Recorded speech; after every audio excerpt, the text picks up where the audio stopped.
Tahukah kita betapa pentingnya karunia nubuat?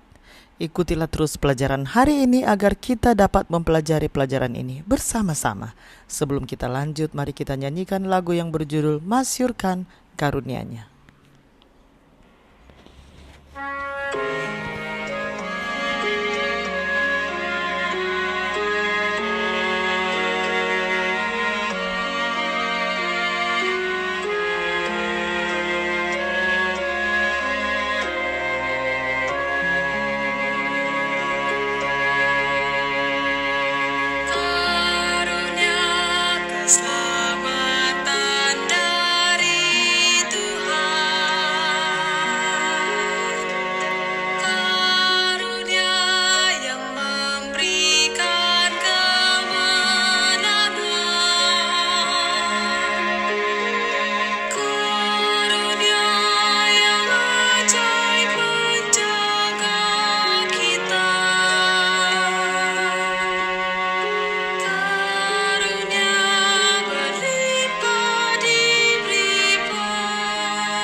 Mari kita berdoa.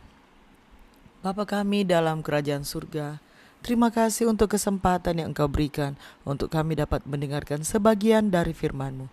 Isilah kami dengan Roh-Mu yang suci agar kami dapat mengerti apa yang Engkau inginkan kami pelajari hari ini. Dalam nama Yesus kami sudah berdoa. Amin. Pelajaran Sekolah Sabat Kamis 6 Agustus 2026. Pelajaran yang ke-6 di triwulan yang ketiga.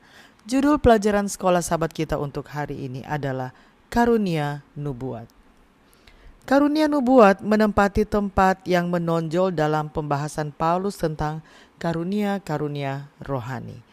Menariknya, karunia nubuat biasanya disebutkan sebelum karunia bahasa roh. Ketika karunia bahasa roh disebutkan terlebih dahulu, hal ini hanya untuk menekankan kepentingannya yang relatif kecil dibandingkan dengan karunia nubuat. Bacalah Efesus 4 ayat 11-13 dan 1 Korintus 14 ayat 3 dan 4. Apakah yang dikatakan perikop-perikop ini tentang tujuan dari karunia-karunia rohani secara umum dan karunia nubuat secara khusus? Efesus 4 ayat 11-13. Dan ialah yang memberikan baik rasul-rasul maupun nabi-nabi, baik pemberita-pemberita Injil maupun gembala-gembala dan pengajar-pengajar untuk memperlengkapi orang-orang kudus bagi pekerjaan pelayanan bagi pembangunan tubuh Kristus. Sampai kita semua telah mencapai kesatuan iman dan pengetahuan yang benar tentang anak Allah, kedewasaan penuh dan tingkat pertumbuhan yang sesuai dengan kepenuhan Kristus. 1 Korintus 14 ayat 3 dan 4. Tetapi siapa yang bernubuat, ia berkata-kata kepada manusia, ia membangun, menasihati, dan menghibur. Siapa yang berkata-kata dengan bahasa roh, ia membangun dirinya sendiri. Tetapi siapa yang bernubuat, ia membangun jemaat. Karunia nubuat dimaksudkan untuk memberikan pembangunan, nasihat, dan penghiburan. Ini menunjukkan bahwa nubuat tidak terlalu banyak tentang memprediksi masa depan, melainkan tentang bagaimana hidup di masa sekarang. Kata kerja Yunani, propeteuo, dapat berarti mengatakan sesuatu di muka atau mengatakan sesuatu atas nama orang lain.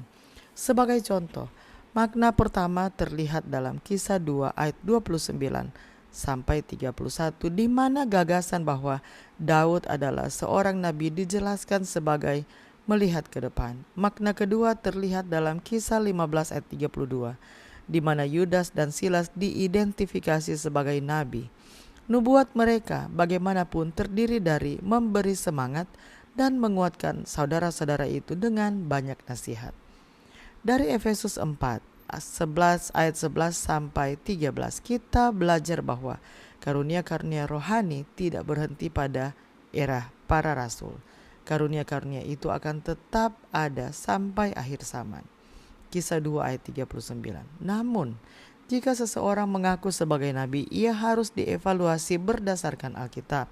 Secara garis besar, 4 aturan harus dipenuhi. Pertama, nubuat-nubuat itu menjadi kenyataan. Kedua, pekabarannya sesuai dengan pesan nabi-nabi sebelumnya.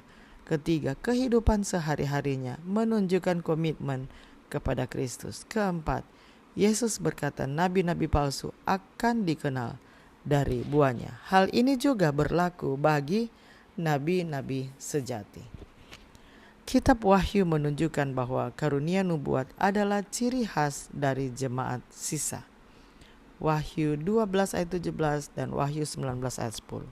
Sebagai umat Advent hari ke-7, kita percaya bahwa karunia nubuat dianugerahkan kepada Ellen G. White dan tercermin dalam tulisan-tulisannya.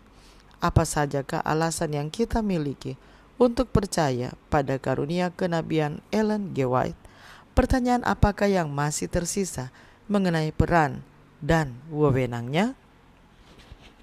Mari kita ikuti kembali lagu tadi sebelum saya tutup dalam doa.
Mari kita berdoa.